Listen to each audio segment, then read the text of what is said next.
Doctor బాబు గారు, మీ దగ్గర వచ్చినటువంటి పేషెంట్స్లో సీరియస్ స్టేజీ ఎవరికి వస్తుంది? రెండో పాయింట్ ఏంటంటే, ఇక్కడ చూస్తే ఇంట్లో వాళ్ళకి ఒకళ్ళకి కరోనా వచ్చిందని ఇంకొకళ్ళు సూసైడ్లు చేసుకున్నటువంటి పరిస్థితులు కూడా ఉన్నాయి. అంటే ప్యానిక్ అయిపోయి, అలాంటి వాళ్ళకి ఏం సజెస్ట్ చేస్తారు మీరు?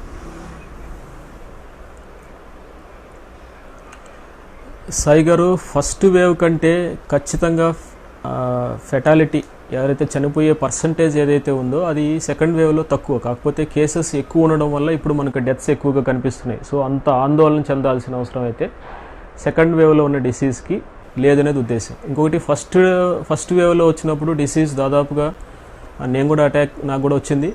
దాదాపుగా 40-45 డేస్ వరకు ఇల్నెస్ ఉండేది. సో సెకండ్ వేవ్లో వచ్చిన డిసీజ్ అన్ని డేస్ ఉండడం లేదు సాయి గారు. 10 to 15 డేస్ మ్యాక్సిమం ఉంటుంది. కొంతమంది బ్యాడ్ అవుతున్నారు అన్ని కారణాలు. చాలా వరకు మనకు స్ప్రెడ్కి మెయిన్ కారణం అనుకుంటున్నాను ఈ వేసవి కాలం ఎండలు ఎక్కువ పెరగడం వల్ల ప్రతి ఆఫీస్లోనూ, మీరు వర్క్ చేసే ఆఫీస్లో, నేను వర్క్ చేసే ఆఫీస్లో, అన్ని దగ్గరలో మనకి ఏంటంటే ఏసీ అనేది మస్ట్ అయిపోతుంది. సో ఏసీలోకి వచ్చినప్పుడు ఎవరైనా ఒకరికి కోవిడ్ ఉంటే అది మిగిలిన అందరికీ ఫాస్ట్గా స్ప్రెడ్ అయ్యే అవకాశం ఉంటుంది. సో ఏసీ టెంపరేచర్స్ని వీలైనంత వరకు 25 కంటే ఎక్కువ పెట్టుకోవడం వల్ల స్ప్రెడ్ కొంచెం తగ్గించవచ్చు, అలాంగ్ విత్ మాస్క్. ఇంకొక రెండో చిన్న ఇష్యూ, స్టీమ్ ఇన్హలేషన్ గురించి ఒక చిన్న క్లారిఫికేషన్ ఇచ్చేస్తాను.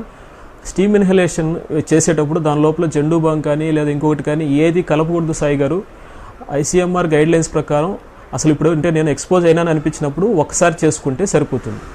లేదు నాకు ఏదన్నా కొంచెం సోర్ థ్రోట్గా ఉంది, ఫీవర్ వచ్చేలాగా ఉంది అనిపించినప్పుడు మాత్రం రోజుకి 2 సార్లు చేసుకుంటే సరిపోతుంది. జస్ట్ వాటర్ని స్టీమ్ బాయిలింగ్ టెంపరేచర్కి ఆ స్టీమ్ని ఇన్హేల్ చేయడమే సాయి గారు. లేదు ఎక్కువ ఇబ్బందిగా ఉందన్నప్పుడు నెబులైజేషన్ కానీ దాంతోపాటుగా అలాంగ్ విత్ దట్ ఎక్కువసార్లు నెబులైజేషన్ వద్దులే అనుకున్నప్పుడు స్టీమ్ ఇన్హలేషన్. ఇది మాత్రమే స్టీమ్ ఇన్హలేషన్కి సంబంధించి గైడ్లైన్స్. ఇంకొకటి, వచ్చిన ప్రతిసారి ఆదుర్దా పడిపోయి చేయాల్సిన అవసరం ఏం లేదు సాయి గారు. ఇంతకుముందు అనుకున్న విధంగానే కొన్ని డ్రగ్స్ మనకు అవైలబిలిటీలో ఉంటున్నాయి. అంటే ఎలా అంటే సాయి గారు, ఇప్పుడు ఒక పర్సన్కి ఫీవర్ వచ్చింది అనుకోండి, ఫీవర్ వచ్చింది అంటే ఖచ్చితంగా వైరల్ లోడ్ వల్ల ఇనిషియల్గా ఫీవర్ వస్తుంది. సెకండ్ టైం మళ్ళీ ఫీవర్ కంటిన్యూస్గా ఉండడం కానీ లేదా తగ్గి మళ్ళీ రావడం కానీ జరిగినప్పుడు మన ఇమ్యూనిటీ ఏదైతే ఉంటుందో, అంటే నేను ఒక చిన్న ఎగ్జాంపుల్ చెప్తాను సాయి గారు. నార్మల్గా నేను నా టోటల్ కౌంట్ చేసుకున్నప్పుడు నా నార్మల్ టోటల్ కౌంట్ నాకు 9,500 నుంచి 11,500 మధ్యలో ఉండేది కామన్గా. కరోనా వచ్చినప్పుడు నేను నా టోటల్ కౌంట్ చేసుకుంటే 3,500 ఉండింది ఫస్ట్ అటాక్ వచ్చినప్పుడు. సెకండ్ అటాక్ వచ్చినప్పుడు 4,800 ఉండింది. ఎందుకు చెప్తున్నానంటే మనకు ఖచ్చితంగా ఈ వైరస్ వల్ల మనకి ఇమ్యూనిటీ అయితే తగ్గుతుంది. సో ఆ ఇమ్యూనిటీ తగ్గుతుంది అన్నప్పుడు ఇమ్యూన్ బూస్టింగ్ చేసుకోవడం అనేది, ఇమ్యూన్ బూస్టర్స్ మనకు ట్యాబ్లెట్స్ అవైలబిలిటీలో ఉంటున్నాయి. ఇంతకుముందు కూడా మనం దాని గురించి మాట్లాడుకున్నాం. ఈజీగా హిమాలయ అనే సెప్టిల్ అనే ట్యాబ్లెట్, ఇమ్యూరాల్, ఇమ్యూనేజ్ ఇలా చాలా కంపెనీస్ నుంచి ఇమ్యూన్ బూస్టర్స్ ఉంటున్నాయి. వాటిని ఖచ్చితంగా జనరల్ పబ్లిక్ యూజ్ చేయొచ్చు. వీటి వల్ల చాలా కాంప్లికేషన్స్ అయితే తక్కువ. ఇంకొకటి, ఇలానే ఇమ్యూన్ బూస్టింగ్ కోసమని మల్టీవిటమిన్ కూడా B కాంప్లెక్స్ కానీ, విటమిన్ C కానీ, విటమిన్ D కానీ, జింక్ కానీ ఇలా అన్నీ చెప్పాం. దీంతో పాటుగా ఫీవర్ ఉంది అన్నప్పుడు ప్రివెన్షన్ కోసమని, అంటే సెకండరీ బ్యాక్టీరియల్ ఇన్ఫెక్షన్ రాకుండా ఉన్న ప్రివెన్షన్ కోసమని బ్రాడ్ స్పెక్ట్రమ్ యాంటీబయాటిక్స్ కింద డాక్సిసైక్లిన్ కానీ, అజిత్రోమైసిన్ కానీ ఇలాంటి డ్రగ్స్ వాడుతున్నాం. అవి ఒక 3 days వాడితే సరిపోతుంది అనేది గైడ్లైన్స్ చెప్తుంది. సో దీని తరువాత కూడా ఫీవర్ ఉంది అన్నప్పుడు అప్పుడు స్పెసిఫిక్గా ఏదన్నా యాంటీబయాటిక్ డాక్టర్ పర్యవేక్షణలో తీసుకుంటే సరిపోతుంది.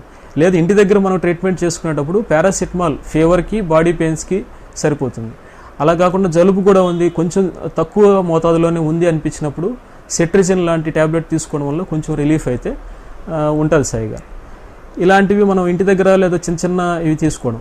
ఓరల్ స్టెరాయిడ్ ట్యాబ్లెట్ తీసుకోవడం వల్ల లేదా IV స్టెరాయిడ్స్ ఎర్లీ స్టేజ్లో తీసుకోవడం వల్ల రిలీఫ్ ఎర్లీగా ఉంటుంది, కానీ పోస్ట్ కోవిడ్ కాంప్లికేషన్స్ ఎక్కువగా ఉంటాయనేది మనకి స్టడీస్ చెప్తుంది.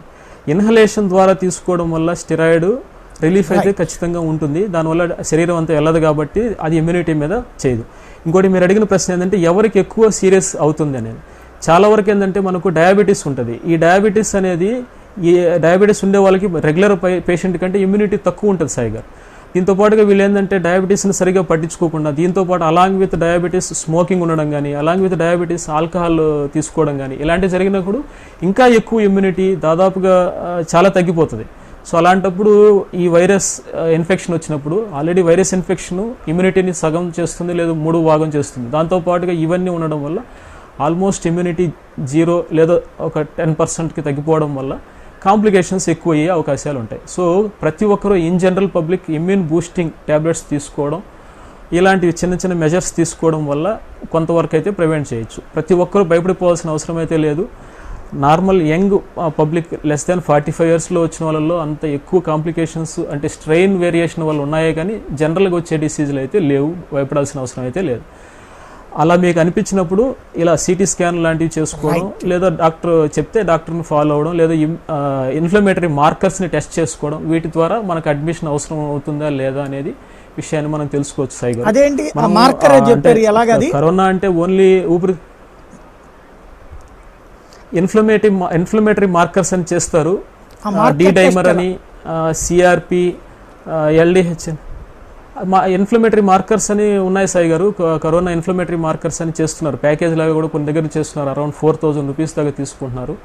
వాటిని బేస్ చేసుకొని కూడా ఇంకొకటి సాయి గారు చిన్న పాయింట్, ఆ ఇన్ఫ్లమేటరీ మార్కర్స్ కూడా 1 week తర్వాత చేసుకోవడం, లేదా 1 week తర్వాత అరౌండ్ 1 week చేసుకోవడం వల్ల ఉపయోగం ఉంటుంది. అదే స్టార్టింగ్లో చేసుకోవడం వల్ల కూడా ఇన్ఫ్లమేటరీ మార్కర్స్ అంత ఎక్కువగా రైజ్ కనపడకపోవచ్చు.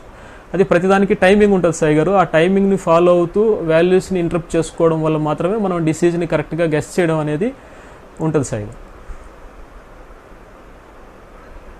రైట్. అంటే ఇప్పుడు కొంచెం మామూలుగా ఒళ్ళు నొప్పులు ఇట్లా వచ్చినటువంటి వాళ్ళు అందరూ టెస్టులు చేయించుకోవాలా, లేదా ఇప్పుడు మీరు చెప్పినట్టు ఏదన్నా అంటే ఇప్పుడు కొన్ని వాటికి ఉంటుంటాయి గబక్కన మనం విడిగా టెస్టులు చేయించుకోవడాలు. ఎదువరకు అయితే కనుక గర్భం వచ్చిందా లేదా డాక్టర్ దగ్గరికి వెళ్తే కానీ తెలిసేది కాదు. ఇప్పుడైతే ఈ రకాల కొన్ని మెజర్స్ వచ్చినాయి కదా, తమకి తాము స్వయంగా టెస్టులు చేసుకునేది, అట్లాంటివి ఏమన్నా కనిపెట్టబడ్డాయా?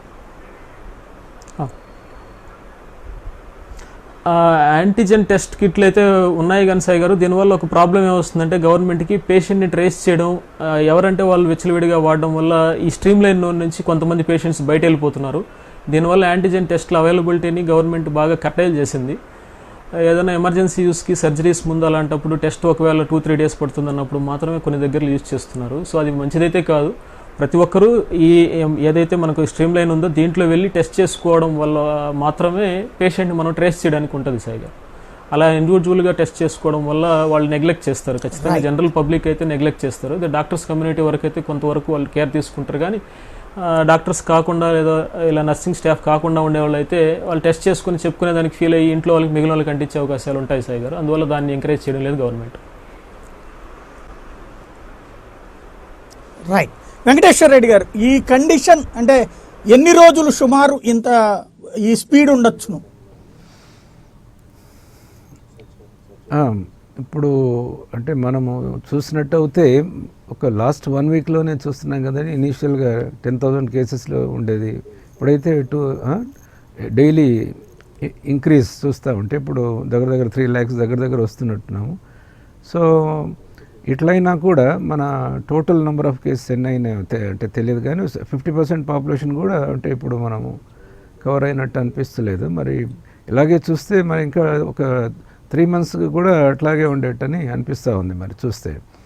అది అంటే మీరు ఇంతకుముందు ఒక చిన్న ఇది మన ఒక సూసైడ్ చేసుకోవటం కూడా అయింది అన్నారా, ఎవరో చేసుకున్నారు కదా.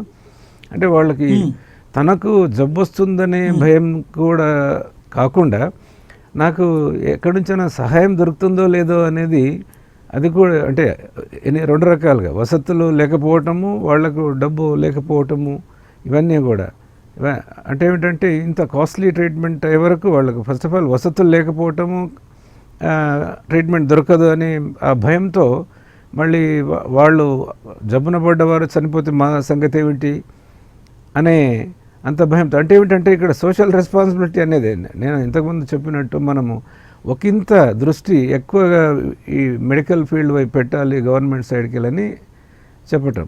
అంటే ర్యాపిడ్గా ఇంకా పెరిగే అవకాశం ఉందండి. మరి 4 lakhs అవుతుందో 5 lakhs అవుతుందో అంటే తెలియదు.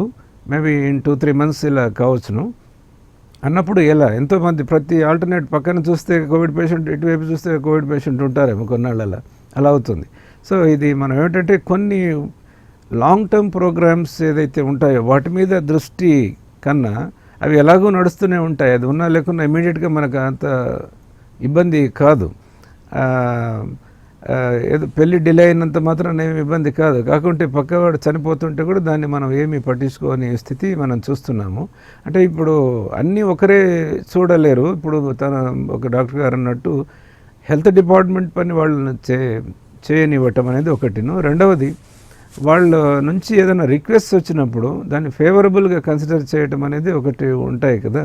సో ఆ డిలే చేయటంలో మనం ఈ ఫెసిలిటీస్ ప్రొవైడ్ చేయటంలో ఇది అంటే ఎన్ని రకాలుగా అంటే ఫెసిలిటీ అంటే మనుషులు కావచ్చును, ఈ మెటీరియల్ కావచ్చును, ఫిజికల్ ఇన్ఫ్రాస్ట్రక్చర్ కావచ్చు, ఇవన్నీ కూడా మనం డెవలప్ చేసుకొని ఒక మనిషికి మనం ఒక హెల్ప్ దొరుకుతుందనే సిచ్యువేషన్. సపోజ్ ఒక ఊర్లో కుగ్రామంకి వెళ్ళిన చిన్న దగ్గరలో పిఎస్సి అని ఉంటుంది కదా, అక్కడ వెళ్తే మనకేదో పని జరుగుతుంది, మనకు హెల్ప్ చేస్తారు. మెడిసిన్ కావచ్చును, సలహా కావచ్చును, లేకుంటే హాస్పిటలైజేషన్ కావచ్చు. ఇక్కడ లేని పక్షంలో నెక్స్ట్ నెట్వర్క్, సపోజ్ ఇక్కడ మనం ఉంచుకోలేను, సివియర్గా ఉంది నీకు ఇబ్బంది, అలానే ఇది నియర్ బై బిగ్ హాస్పిటల్కి వెళ్ళు ఇక్కడ అని ఆ హెల్ప్ దొరుకుతుందనే ఫీలింగ్ ఉంటే ఈ సూసైడ్స్ అవి ఉండవని అనుకోవటం. మీరు అడిగినట్టు ఈ ర్యాపిడ్ రైజ్ ఉండే అవకాశం ఉందండి ఈ 2-3 మంత్స్లో ఎక్కువని అలా.